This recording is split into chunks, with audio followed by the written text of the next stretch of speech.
మంత్రుల పనితీరుపై అసహనం వ్యక్తం చేశారు సీఎం చంద్రబాబు. 18 నెలలైనా మంత్రుల పనితీరులో మార్పు రాలేదని అన్నారు. పనితీరు మార్చుకోవాలని సూచించారు ముఖ్యమంత్రి.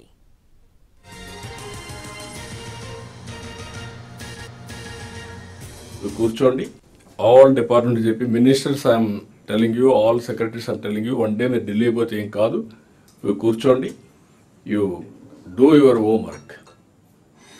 ఇట్లా అసిస్ట్ చేస్తారు ప్రవీణ్ గారు, వీళ్ళందరూ ఫైనాన్స్ కూడా హెల్ప్ చేస్తారు. కానీ మీరు మాత్రం దట్ ఈజ్ యువర్ రెస్పాన్సిబిలిటీ, ఇది నాది కాదు, మీరు డబ్బులు ఇస్తే నేను ఖర్చు పెడతా, that is only a reactive.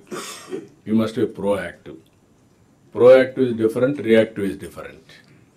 Ministers కూడా చాలామందికి అవగాహన లేక 1.5 year అయినా ఇంకా మీరు ముందుకు పోయే పరిస్థితులు లేరు. మీరు ఉండాలి, మీరు లీడర్షిప్ ఇవ్వాలి, మీ కింద నుండే సెక్రటరీస్ కూడా గైడ్ చేయాలి.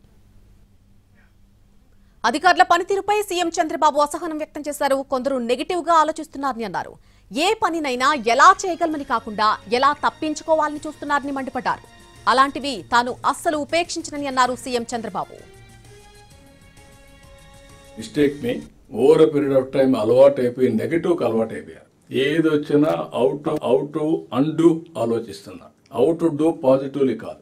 దాన్ని ఎట్లా స్టాప్ చేయాలి, తెలుసో తెలియకో మీరు ఇది చేసే పరిస్థితికి వస్తున్నారు. అలాంటివి కూడా ఉన్నాయి.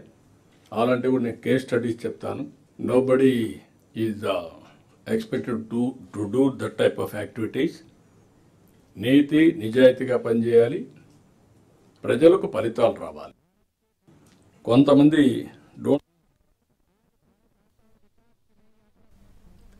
జనవరి 15లోగా అన్ని సర్వీసులు ఆన్లైన్ కి రావాలన్నారు సీఎం చంద్రబాబు. ఎన్నిసార్లు చెప్పినా కొన్ని డిపార్ట్మెంట్లు వేగంగా పనిచేయడం లేదని అన్నారు. అందుకే డెడ్ లైన్ పెట్టామని అన్నారు. ఇందులో ఎవ్వరికీ వెసులుబాటు ఉండదని స్పష్టం చేశారు.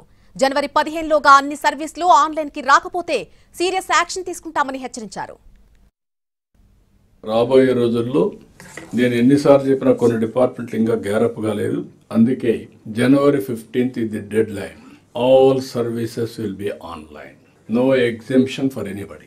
Either they have to do it, otherwise it will be serious. అది కూడా ఒక డెడ్